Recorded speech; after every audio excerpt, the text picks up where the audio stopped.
Welcome to the Starter Girls Podcast, the show dedicated to the Starter Girl. She's an achiever, she's a creator, she's a magic maker, she's a dreamer, and she is doing all the things. I'm your host, Jennifer Loading, and welcome to this episode.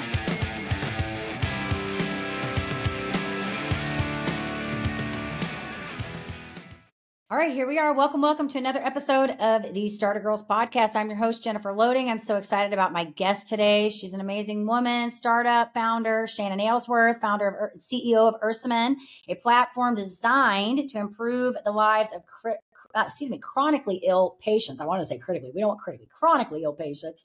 So, Shannon, welcome to the show. I'm so excited to chat with you today. Thank you for having me. I'm excited to be here. It's gonna be fun. Yes, critically ill is good too. Usually they are critical is the challenge, but yes, chronic and critical are often interchangeable. Right. We wanted to make sure we got it. I wanted to make sure I at least said that right. Sometimes, I look at my words and they jump out at me and I can't read my own writing. So we'll blame that on my poor writing skills. Yeah, well, the multiple C's, I have a hard time too. That's why I think we started using polychronic, because it was just easier to spit out. So that's good. I like that. Polychronic. That's good. It's a new word I haven't heard. So I was learning something new every day. That's the counter to it, is nobody understands it, but we sure can say it well. That's right. Well, I'm so excited to have you here today on, Starter Girls is all about how do we empower women, creators, achievers, entrepreneurs, leaders to be better at all things. And so I'm excited to have you on here today and chat with you. I know that we got to chat with you on a different platform, the Makers Bar. So this is going to be fun to kind of expand a little bit on what we talked about before. But before we get started, I want to have you tell us a little bit about Ursummin so our audience knows what this is, and then want to dive into a little bit about how this came about for you. Yeah, so it's a software platform. The simple answer is a software platform to help patients get better care out of the healthcare system, which is really fragmented. And most of us know this today is you have on average 6 doctors on any given day. A patient who's got multiple chronic illnesses has 12 to 14, and you've got to deal with them on a regular basis, plus pharmacies, plus lab tests, and it gets crazy. And this is going to get worse for everybody. We say multiple chronic illnesses, but it really is every patient is dealing with a very bad fragmented system. So we build a software platform that consolidates it for patients or for, people. We don't call ourselves patients. That was a big thing early on, as I kept saying to doctors, stop calling me the patient, call me a person. Is women, we have a higher rate of incidence of chronic illnesses. And we also are the majority of caregivers. So we have like a double whammy when it comes to managing our care, not only for ourselves and our loved ones. So I built a platform starting a couple of years ago to help patients and caregivers get better care from the system by managing all of their information, managing the communication. It's a collaboration platform between patients and doctors.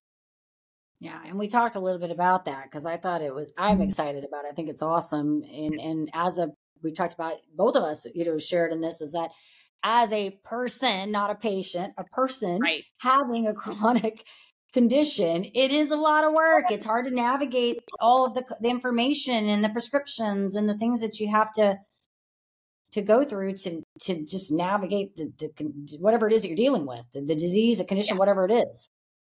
Just to know what you're dealing. Listen, I had a kaleidoscope eye, and like 130 million people in the country have a chronic illness. So you're already dealing with something that you have to more regularly manage yourself. And we don't actually know how to do that. 2 months ago or 3 months ago, I had kaleidoscope eye, and I Googled it. And the answer was, I'm either having a stroke or I have diabetic retinopathy. Well, I'm not a diabetic, and I wasn't having a stroke. I was pretty sure of that.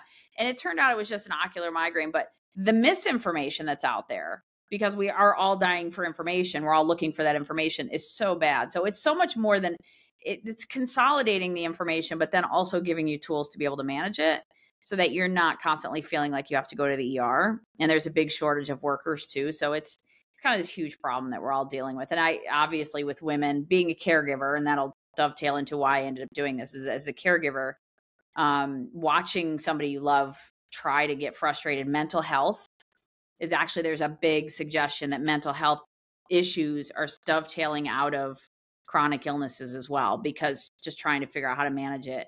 And it's daily management. It's not like an acute illness that you get and you move on. It's ongoing for the rest of your life. You're going to be managing, and you have a new normal that you've got to live with. Right. I have two things to say. I learned something else about you today because I get those ocular migraines and I've had those eyes. I never heard of it called that, but I actually did go to the ER for one of those. You did? Yes, one of those things you are talking about. I've had ocular migraines for years, but I had a weird one. And so you're telling, I'm like, I just found something else out about you. I called my, well, listen, I have 2 nurse sisters. And so I'm fortunate. I have a team, a village. Yeah. And I called my sister and I said, I know this isn't a stroke, but it's telling me to go to the ER. Right. And she goes, goes, what it tells you hit Google. And she goes, I said, well, what it says is wait an hour. And if it's still there, go to the ER. But everybody who has medical in the family knows that a stroke, the witching hour is get it within an hour. And you can minimize, you almost have no damage from a stroke. Right. So it's really, so Google's telling me, wait, which I could have, like, that's how much misinformation. And yes, an ocular migraine, I ended up calling my, my eye doctor and she goes, oh yeah. She goes, you might get a lot of them. I said, well, listen, it was really pretty while it was happening. Yeah, I get a lot. I do get a lot of them. I did go to the neurologist, but it's like, yeah, you were talking like, okay, I just had that recently happen to me. And to tell you the misinformation, yes, because when I went into the ER, they treated it like a stroke, although I had nothing indicating that I had a stroke, like nothing. So we ended up doing all this stuff, doing all these tests, and there was nothing there. And then I go to the neurologist when I came out and he said, yeah, I think you just had a different variant of an ocular migraine because it was different than what I normally get. But yes, I get them. And so now I know. Now I know about these other Think ones. about the wasted time, the wasted money. Probably you're terrified. Probably you're terrified through the whole thing, right? I mean, like there's so many things that if you had somebody at your fingertips, who do I call? Even who do I call? Hey, this is probably what it is. And you're like, okay, well, that makes life a little bit easier. So. Yeah. And to add to that, you were talking about like the mental depression and stuff being keyed into that. Yes, because I went to an acupuncturist once, this was years ago when I was dealing with this nerve condition. And he told me, he said, anytime you start dealing with a chronic condition more than a couple weeks, it starts affecting your mind. It starts messing with you.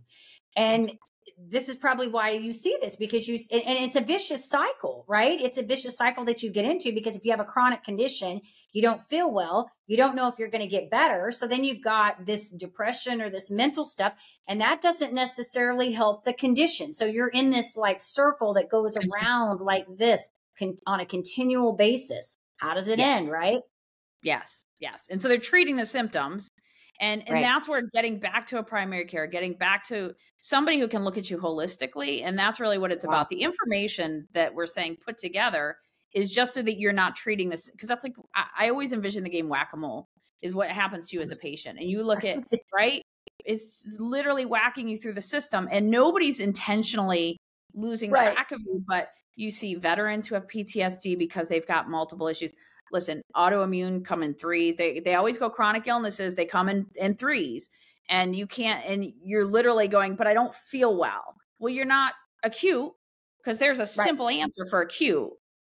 There's not a simple answer for chronic. And that's where you get in that cycle. And it does. There's a lot of people that I follow that talk about the mental aspect and how your brain actually with my back, because I have major back issues. I was at 45. I was like a 95-year-old.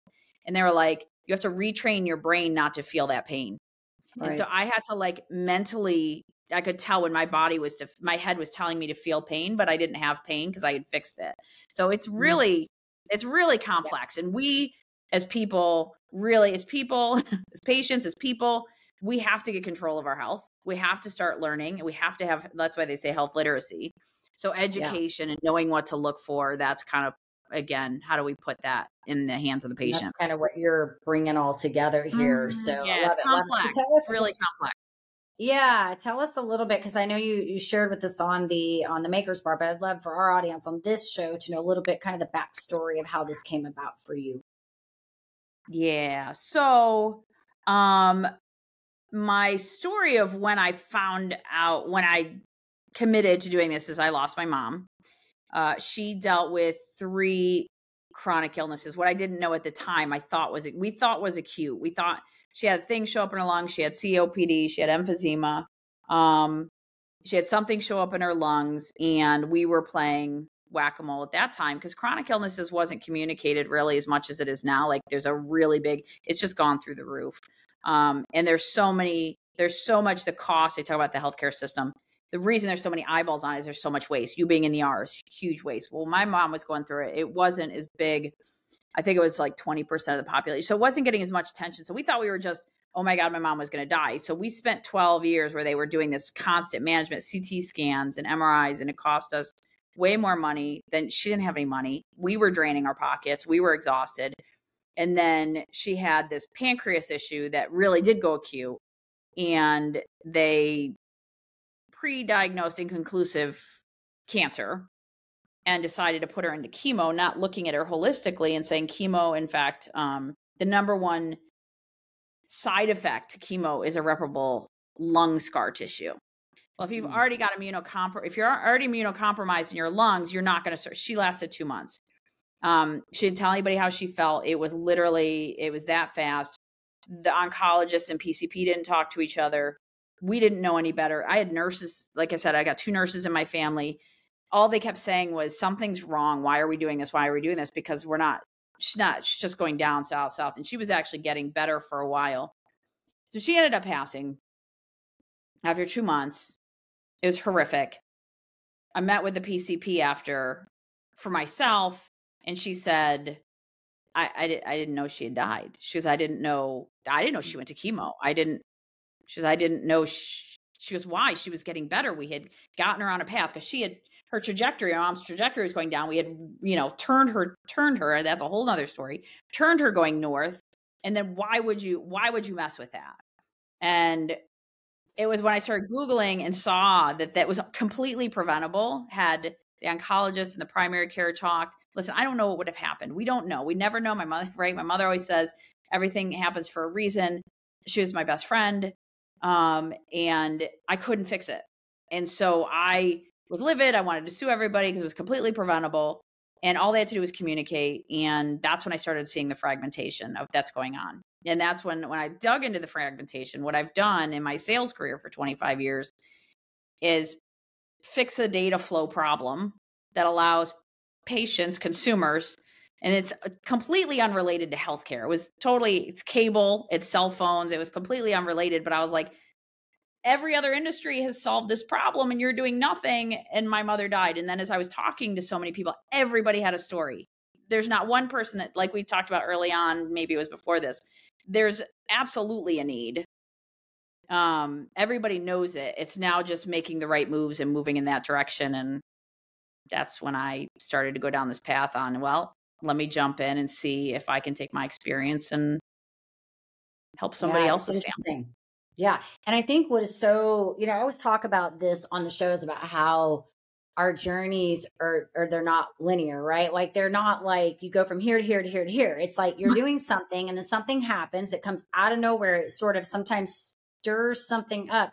But what's interesting is all the things we've done up to this point play a role in what happens next, right? Like when you take your career and you look at your skill set that you had in your career and how can you take that skill set and bring it to what you're doing here and tackle a whole nother industry, right? With that same skill set. Yeah. The dots connect is what I'm saying. They're not necessarily linear, but everything starts connecting when you look at the whole, the whole scope of everything in between. Yeah. Yeah. I had so many moments where I was like, oh my God, like every little point in my career. And I just had one the other day. I was talking to this guy and so I was in the Peace Corps. I don't know if we talked about that yet, but I was in the Peace Corps early on in my career when I got out of college.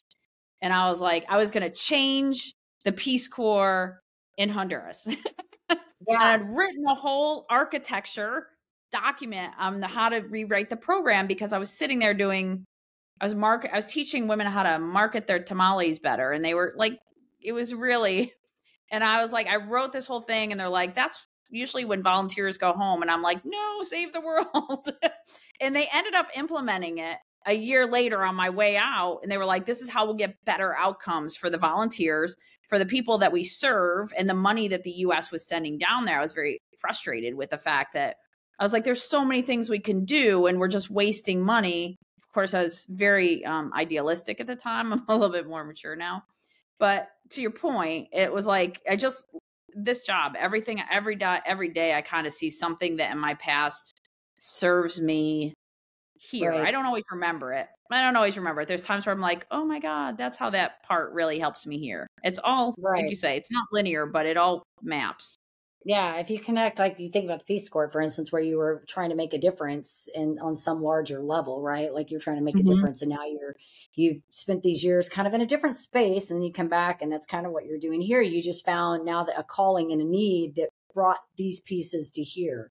It's Yeah. interesting how things work out like that, and I think those end up becoming some of the best stories or the best things that we put out there, because we find we have something we go through, and then you find the need in the moment of that crisis, Right. and you think, if my family or I'm going through that, then surely somebody else is going to be going through that same situation, and how can I use my gifts to make a difference, so hopefully somebody Yeah. doesn't have to go through that with that kind of Yes. pain. Yes. Or Yeah. so Well, very yeah. good. And I mean, a lot Yeah. of people have been through it. It's just every day, everybody's got a story. And that's what keeps me going.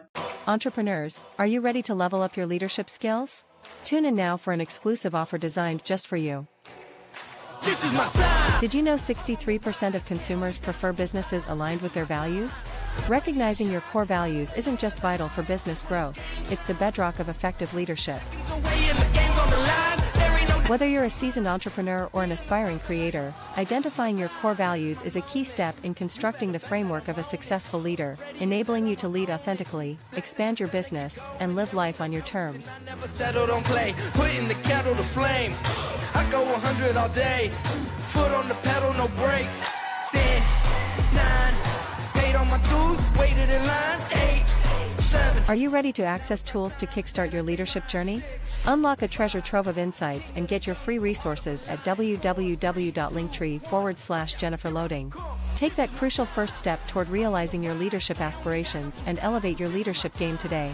Ready to shine. Brighter than all of the Interesting. Well, sorry, I said this last time. Sorry you had to go through that, but in the aftermath, it's those stories that, like I said, that usually propel us into the next great thing that comes about. And you're doing something awesome. I think it's a much needed thing. Like I said, from my perspective, Yeah. being a person that has to deal with something. I mean, yeah, I've had a lot of incidents where I've been in the hospital and had a lot of wasted time. We couldn't get a diagnosis, and we go in, it's the same thing. We're still wrestling with it today. I'm still haven't gotten it clear on what we're dealing with.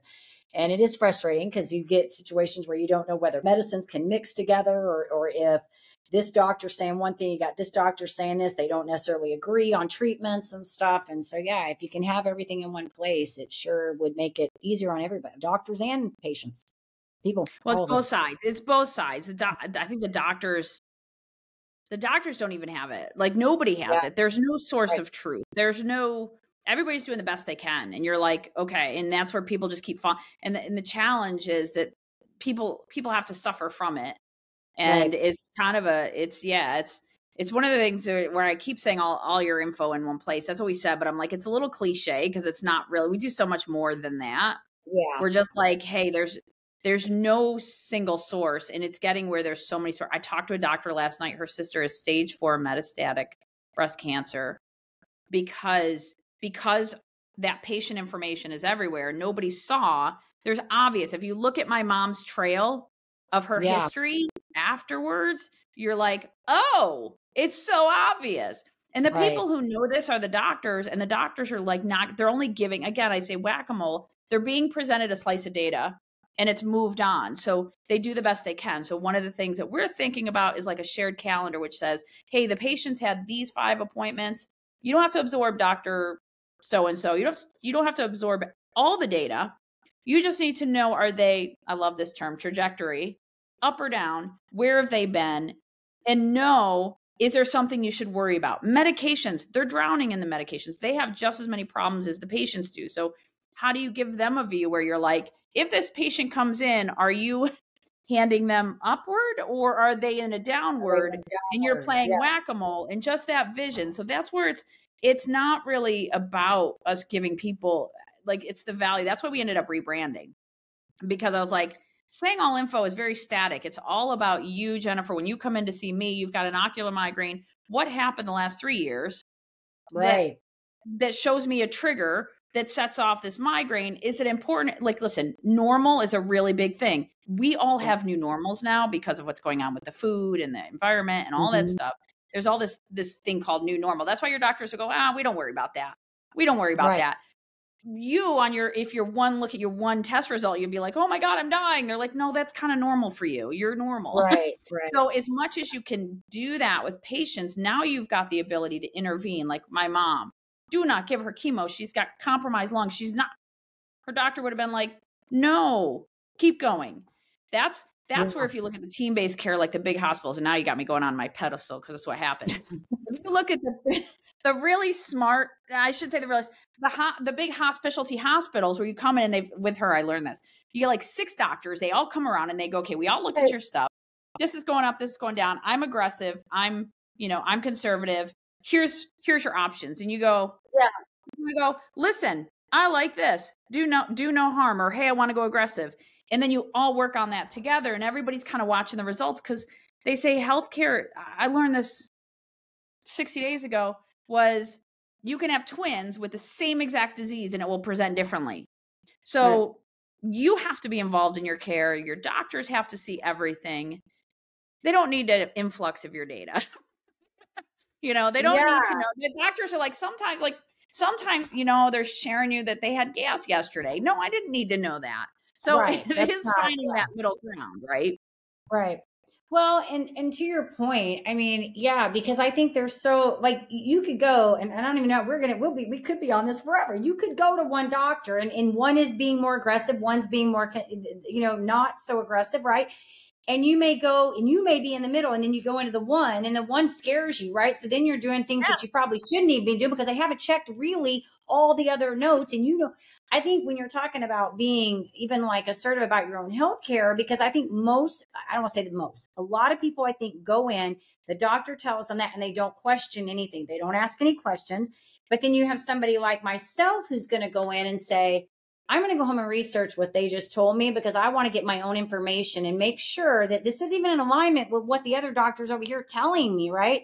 So there are the people that do that, but I think a lot of people don't. And so that's where you get a lot of that. If they're not really going, hey, I just went to see primary over here. Primary says, okay, well, your cholesterol is high. Person over here doesn't even know, but this one over here doesn't even know how your diet. Maybe you exercise every day. Maybe it's a hereditary thing, or maybe it's your diet. We don't even know yet. I mean, there's just a lot of the communication is not there. And I think having, to go, and we all have to do it, go to these different doctors, and you're talking, and like, you have only a few minutes to get all this information out. Like, hold up, you're telling me to take this, but you don't even know my lifestyle. You haven't asked me even if I exercise every day, Well, because they don't have it all. So they spend most of their time trying to get from you. And then there's also, they're trying to figure out shared decision-making. Are you going to do it? And listen, my mother swore till the end that she did not smoke. Let's be honest. We know. Everybody knew. Now, does that mean we're going to judge? There was judgment at that time, right? There's a lot of judgment for what people do and how they choose to live their life. But the fact is, the doctors don't care. You might get some that are very judgy, right? But in general, their job is to treat the person and make sure their concern is more, are you going to follow up? Are you going to quit? Are you going to take care of yourself? The interesting thing is the doctors now, like, if you look at, it's also an age thing. The older generation, the white coat was, you tell me what to do and I do it, but they also only had one doctor. We now have all this like crazy diseases and chronic illnesses, and kids are all coming up with this. Like the millennials are all very health conscious, because most of them have some version of autoimmune disease that they've got to manage. So they know that their health. So it's changing. It's changing. And I think we're probably the generation where, and I don't know your age, but we're that generation where we're like, okay, we'd love the doctor to tell us what to do, but we are really like, okay, I feel like crap. I don't know. All of my friends, all of my girlfriends feel the exact same way. So you can't tell me that there isn't something you get to do with hormones in addition to the food, in addition to chronic illnesses, that isn't presenting the same way. And for that, like, I was talking to my friend today, and she goes, yeah, you've had this stomach issue since you came out of Honduras. It's probably some autoimmune. We know our systems. That's the reality. We know whether we're going to follow up with our plan, and we know ourselves the best. And they used to say, oh, well, doctors just thought I was crazy because I'm a female. No, that's the way doctors were in that generation. They were like, you come in, you get diagnosed, you move on, and you're the same doctor. You don't have, now we have, like, even the average patient has 6 years. Perfectly healthy. Yeah. And you're perfectly healthy, and you've got 6 doctors that you've got to manage. So I don't know. I feel like I have too many all the time. I'm like, I've got the ones that I really like, and I got the ones that I kind of listen to. That's what I say. I got the ones that I feel like I feel like we talk the same, kind of sort of speak the same language. And then I got the ones that I'm like, they're out there like trying to give me 100 prescriptions. I'm like, no. I like, no. This is good. I would love to know from as you're navigating those, is because you're a new startup and you came from the corporate space and moved into this entrepreneur space. And like I said, we got a lot of women on this. This has actually been really good. I think we touched upon a lot of good stuff, even on knowing your own body and being aware and asking questions and standing up for yourself. I think we kind of covered all that in this, but I'd love to know, like, maybe some of the challenges you face kind of moving into this. You've said some, but maybe as a female entrepreneur, some of the challenges you faced into this and kind of what you're doing to push through some of those. Yeah, as you said that, I thought, and I continue to think about communication style of women versus men. And I've dealt with this my whole career. Listen, I'm a technology nerd. And so, we were talking before, 5%, 10% of the technology people are women. And so you learn in your role how to communicate. And I don't think there's ever an intentional, let's keep them down. It's not like a let's keep women down. I do believe that there has to be a better balance of appreciating communication styles and values. And that's called diversity. But for me, in particular, when I moved into this with the VC stories, and how to fundraise and how to communicate my business. I just did a pitch last week to a panel of women, and it was so fun because it was just so thought provoking. And it's not men are very factual based with numbers, and there's just a whole different way that men communicate, and women. And I've had these great mentors over the last year and a half that have been trying to help me kind of absorb how to be a better communicator in that space. And if we look at how, the world has evolved and how money has evolved and how women are gaining more, wealth. So we have more power, but it's not intentional. It's just really about the way men and women communicate. And so my challenge has been evolving that as I become a business owner versus, selling something. And I was career salesperson. But even then, the reason in sales it worked is because my style, which is more nurturing and more detail oriented and more soft selling. I'm not a legacy. I actually wanted to start a sales consulting business for women because I was like, your style is very different. And actually women are the top 10% of all salespeople because we tend to be more nurturing and loving and non-threatening versus the men who are kind of like the art of war. And so it's been the same thing as an entrepreneur. It's been very hard for me to try to figure out how to adjust that and find ways to either, I don't want to say become more manly, but communicate in that way.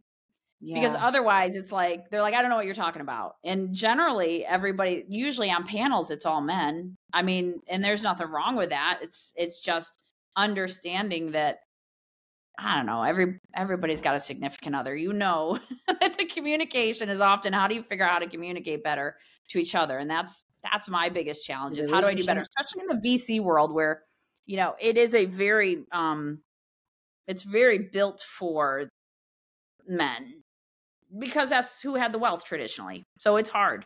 It's very hard, but it's really about finding your friends. And I have a woman. She's, I give her a shout out. It's called Global Investor, and she's trying to get 1 million women funded. And I said to her once, I said, I just struggle. I feel like I've got to really change the way I communicate, which is very hard. Because it's fast and it's the old school of selling. And I'm very anti that style. And she goes, no, you don't have to. We have to change the way investors expect you to communicate to them, because that's how we're really going to make a difference in the investment world. So it's been hard. It's been a lot of me trying to study how to be more manly. Which I don't know if that's, I don't know that that's what we want. We want to appreciate each other's strengths. Yeah. Well, and I'm sure because you're dealing with a lot of male, the medical industry. I'm sure there's more female doctors coming up now, but there's a lot of men in that, I feel like in that, what do you call it? Market niche, whatever. And so, and they do communicate very differently than women because we tend to be kind of, rule with like you're talking, the feeling, right? The feeling, the intuitive side of things. If something feels right or if it doesn't feel right, whereas men want, give me the facts. If that doesn't show the facts, and there has to be sort of, I feel like that middle ground a little bit, because I think men need to be a little bit more intuitive sometimes, and women could be a little bit more factual with some. Correct. Find that middle. Correct. Yeah, that's exactly it. It's like we're getting more, and like if you grab, I don't just want to say the younger generation, because my team has all these guys who don't have, none of us see that. We don't see gender, we don't see, race, ethnicity. It just, we happen to come together because we appreciate each other's opinions, and so you get a really diverse group of people that give you the strength to continue to move, and then you just know you've got to communicate a little bit differently and hopefully bring them.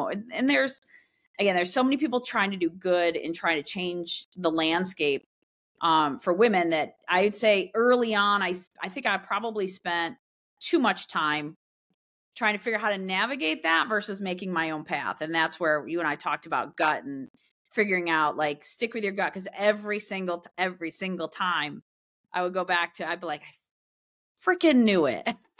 I knew I should have gone this, and I wasted a whole bunch of time trying this, because the startup space that the startup space is like, it's like a meat grinder, right? Get as many startups in as you can, and only 5% make it out.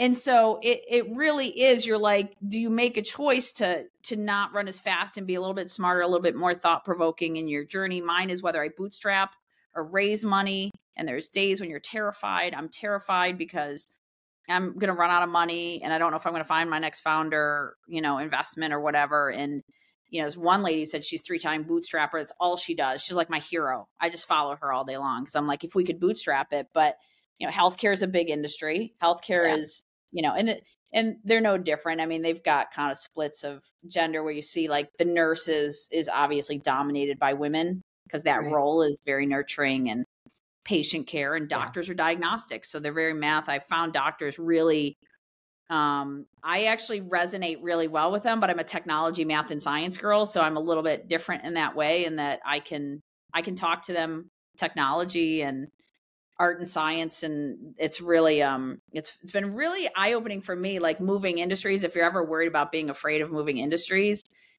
I found my people just by moving into, it's the same as technology. It's the same environment. I just happen to not, they got more acronyms than we do on technology side. So many acronyms. Oh, that's great. Well, this has been good. I think there's been a lot of takeaways in here. I mean, I think we talked, there's so many. I mean, we talked about, being aware of your health and moving in from the corporate space to the entrepreneur space. And there's a lot. I'm going to have to go back and listen to this so I can get all of our takeaways and this, and finding your people. I think finding your right people. So a lot of good stuff here, Shannon. If our audience wants to get in touch with you, maybe they want to learn more about Ursumn itself, or maybe they want to learn a little bit more about you and kind of what you got going on, where do we want to send them? Yeah, so www.ursamin.com, short for Ursa Minor, URSAMIN.com. We have a YouTube channel, which is a really good one because it's a lot of just frank conversations like this. We talk about a lot of stuff. It's not always on point with what we're doing, but just, entrepreneurship and the company as a whole. And LinkedIn and Facebook, it's all under Ursumn, or you can find me as well.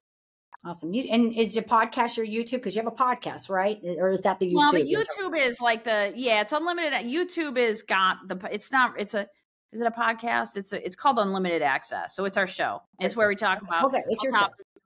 It's our show. Yeah, it's on YouTube. It's under Ursumn. And then we also have a lot of other stuff under there as well. Well, you're doing cool things. I love it. And you're rocking, the world. I know it's not an easy journey doing these kinds of things, but stick with it, because that's what you got to do. You got to just stick with it, right? No, it's a big mission. They always say a wildly audacious goal is what you want. I don't know that I subscribe to that, but it certainly is. As people say it's ambitious. I'm like, I never did anything small. Listen, go with it. And I'm really excited to have been on the show. Thank you for this. That's good. I love it. Well, thank you so much for sharing with us today, and thank you doing what you're doing. It's been fun. Yeah, thank you. This is awesome. All right. And of course, to our audience, we do want to say, if you enjoy the show, head on over to Apple, give us a review there, check out the YouTube, hit that subscribe so we can keep sharing all of this content. And as I always say, you guys take care, be safe, be kind to one another, and we will see you next time.